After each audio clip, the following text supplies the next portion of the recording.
तो यदि आपको भी 24 फरवरी को हिंदी का पेपर देना है और अभी तक आपको हरिऔध जी का साहित्यिक परिचय या फिर जीवन परिचय याद नहीं हुआ है तो आज की वीडियो आपके लिए सबसे ज़्यादा इंपॉर्टेंट है, क्योंकि आज की इस वीडियो में आपको इतनी बेहतरीन ट्रिक बताऊंगा, इतना बेहतरीन तरीका बताऊंगा जिसकी मदद से बोर्ड एग्जाम में इनका साहित्यिक परिचय आप बिना कुछ याद किए हुए, बिना कुछ रटे बहुत ही आसानी से लिख पाएंगे और पूरे में से पूरे अंक हासिल कर पाएंगे।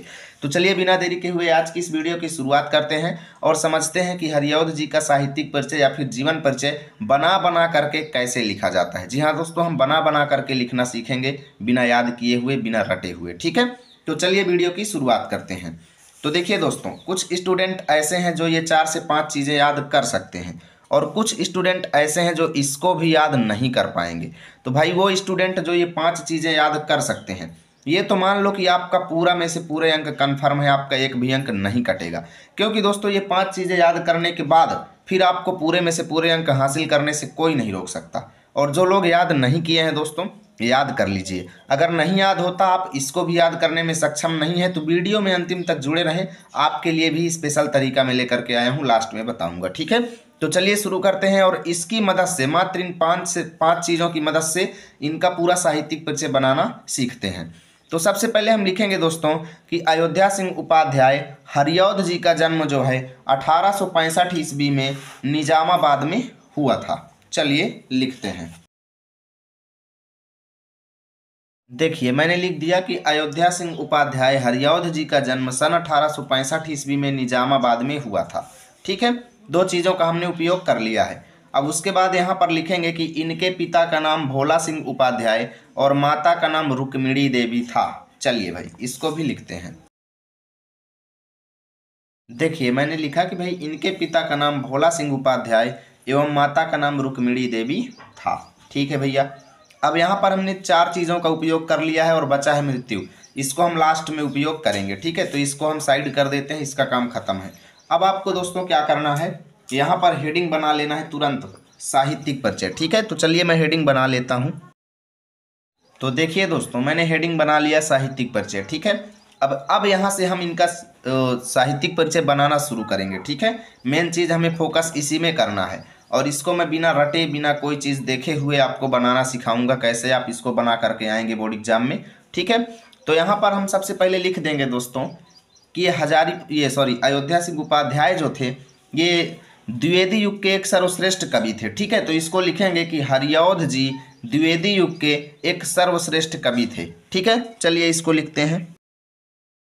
हमने लिख दिया कि हरिऔध जी द्विवेदी युग के सर्वश्रेष्ठ कवि थे। ठीक है, अब इसमें हम बहुत कुछ लिख सकते हैं दोस्तों कि भाई कवि होने के साथ साथ ये लेखक के रूप में भी विख्यात हैं, है ना। देखिए मैंने लिखा कि भाई कवि होने के साथ साथ ये लेखक के रूप में भी विख्यात हैं दोस्तों। ठीक है, अब यहाँ पर कोई भी कवि हो या लेखक हो, भाई सेल्फ स्टडी तो करता ही है, स्वयं पढ़ के मेहनत करके ही वो अच्छी भाषा यानी अनेक भाषाओं का ज्ञान प्राप्त करता है। तो इसको लिख देंगे भाई कि इन्होंने स्वाध्याय से ही अलग अलग भाषाओं का अच्छा ज्ञान प्राप्त कर लिया। ये मैंने लिख दिया कि भाई इन्होंने स्वाध्याय से ही अलग अलग भाषाओं का अच्छा ज्ञान प्राप्त कर लिया। अब इसी में हम बना बना करके ही लिखना है, तो बहुत कुछ चीज़ें हैं दोस्तों, हम बना बना करके लिख सकते हैं कि भाई इन्होंने अनेकों रचनाएं किया और इनकी बहुत सारी रचनाएं जो है खड़ी बोली में लिखी हैं। यानी साहित्यिक परिचय में हमें भाषा शैली का भी जिक्र करना चाहिए, तो भाषा का जिक्र हम यहाँ पर कर देते हैं दोस्तों कि इन्होंने अपनी अधिकतम रचनाएं खड़ी बोली में लिखी हैं। ठीक है, चलिए लिखते हैं। देखिए मैंने लिखा कि भाई इन्होंने अपनी अधिकतम रचनाएं खड़ी बोली में लिखा है। ठीक है, अब यहाँ पर हम और बना बना करके लिख सकते हैं। भाई भाषा के बारे में थोड़ा बहुत लिख देते हैं कि इनकी भाषा जो है अत्यंत सरल है और पाठक को समझने में बहुत ज़्यादा सरल है। ठीक है, चलिए इसको लिखते हैं। देखिए मैंने लिख दिया कि इनकी भाषा पाठक को समझने के लिए अत्यंत सरल है। ठीक है भैया, अब आगे हम लिख सकते हैं कि भाई इन्होंने अपनी रचनाओं में प्राकृतिक वातावरण यानी नेचुरलिटी का बहुत ज़्यादा उपयोग किया है। तो इसको लिख देंगे कि इन्होंने अपनी रचनाओं में प्राकृतिक वातावरण का सजीव चित्रण किया है। ठीक है, चलिए देखिए मैंने लिख दिया कि भाई इन्होंने अपनी रचनाओं में प्राकृतिक वातावरण का सजीव चित्रण किया है। अब भाषा शैली का भी हमने अच्छे से वर्णन कर दिया है। ठीक है, भाषा का यानी भाषा के बारे में बहुत अच्छे से जिक्र कर दिया है। अब हम क्या करेंगे, रस अलंकार वगैरह के बारे में थोड़ा बहुत बता देते हैं, है ना, क्योंकि साहित्यिक परिचय में मेन हमें इन्हीं चीज़ों पर फोकस करना चाहिए। ठीक है, तो यहाँ पर हम ये लिख देंगे दोस्तों कि इनकी रचनाओं में श्रृंगार रस भरा पड़ा है। ठीक है, बस बना के लिखना है दोस्तों कि इनकी रचनाओं में श्रृंगार रस भरा पड़ा है। देखिए मैंने लिख दिया कि इनकी रचनाओं में श्रृंगार रस भरा पड़ा है। ठीक है भैया, और कुछ बना करके लिखना चाहें तो हम लिख सकते हैं कि खड़ी बोली को इन्होंने, ठीक है, खड़ी बोली को इन्होंने अपनी रचनाओं के द्वारा उन्नति के मार्ग पर पहुंचा दिया। खड़ी बोली को इन्होंने अपनी रचनाओं के द्वारा उन्नति के मार्ग पर पहुंचा दिया। ठीक है, देखिए मैंने लिख दिया कि भाई खड़ी बोली को इन्होंने अपनी रचनाओं के द्वारा उन्नति के मार्ग पर पहुंचा दिया। अब थोड़ा सा भैया अलंकार के बारे में जिक्र कर देते हैं। तो अलंकार के बारे में लिख देंगे कि भाई इनके काव्यों में अलंकारों का भरपूर मात्रा में प्रयोग हुआ है। देखिए मैंने लिख दिया कि भाई इनके काव्यों में अलंकारों का भरपूर मात्रा में प्रयोग हुआ है। अब आप लोग अगर कायदे से देखें तो भाई एक पेज तो हमने लिख लिया है, आप ध्यान से देखो एक पेज हमने लिख लिया है, लेकिन अभी थोड़ा सा और लिखना है कि हमारे नंबर ना कटें। हमारा नंबर नहीं कटना चाहिए बस, चाहे हमें जितना बड़ा लिखना पड़े।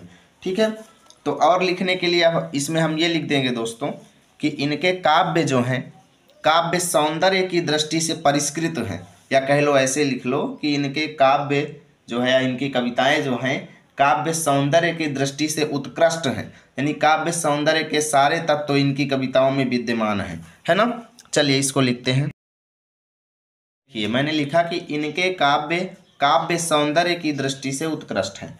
ठीक है, अब एक काम और करते हैं, आप लोग इनका चैप्टर पढ़े होंगे पवन दूती का, तो समझे होंगे कि ज़्यादातर इन्होंने राधा कृष्ण के ऊपर ही कहानियाँ लिखे हैं। ठीक है, तो इसको लिखेंगे कि भाई इनकी रचनाओं में राधा कृष्ण के प्रेम का बहुत ही सुंदर वर्णन है। ठीक है, देखिए मैंने लिखा कि इनकी रचनाओं में राधा कृष्ण के प्रेम का बहुत ही सुंदर वर्णन है। ठीक है भैया, अब हम क्या करेंगे, इसको समाप्ति की ओर ले जाएंगे। तो समाप्ति की ओर ले जाने के लिए हम क्या लिखेंगे कि भाई पूरी जिंदगी भर आजीवन हिंदी साहित्य की सेवा करते हुए इन्होंने क्या किया, ऐसे लिख लो कि आजीवन हिंदी साहित्य की सेवा करते हुए सन 1947 ईस्वी में हिंदी का यह महान साहित्यकार गोलोकवासी हो गया। देखिए मैंने लिखा कि भैया आजीवन हिंदी साहित्य की सेवा करते हुए सन 1947 ईस्वी में यह महान कवि गोलोकवासी हो गया। ठीक है, इतना तो हमने साहित्यिक परिचय लिख लिया है दोस्तों, लेकिन अंतिम में हमें रचनाएं भी लिखना पड़ेगा, ये बात याद रखिएगा, अन्यथा हमारे नंबर कटने ही कटने हैं। तो रचनाएं हेडिंग डाल देंगे और इनकी बहुत सारी रचनाएं हैं, कम से कम 5 रचनाएं आप लिख देंगे, जैसे प्रिय प्रवास हो गया, चौखे चौपदे हो गए, चुभते चौपदे हो गए, जितने भी रचनाएं हैं इनकी आप कम से कम 4-5 रचनाएं याद कर लीजिए। ठीक है, अगर याद नहीं आता है एग्जाम में तो आप पवन दूतिका लिख करके ही आ जाइएगा। मतलब मेरे कहने का मतलब ये है छोड़ना नहीं है, चाहे आप पवन दूतिका ही लिख करके आएँ, लेकिन रचनाएं में कम से कम 4 से 5 रचनाएं आप लिख दीजिएगा। ठीक है, और कोशिश ये कीजिएगा दोस्तों कि ये जो बॉक्स मैंने आपको दिया है इसको आप अपने जब एग्जाम में लिखेंगे तो कॉपी में ऐसे ही साइड में बना दीजिएगा और ऊपर लिख दीजिएगा संक्षिप्त परिचय, तो थोड़ा और अट्रैक्टिव लगेगा और आपको अच्छे अंक मिलेंगे।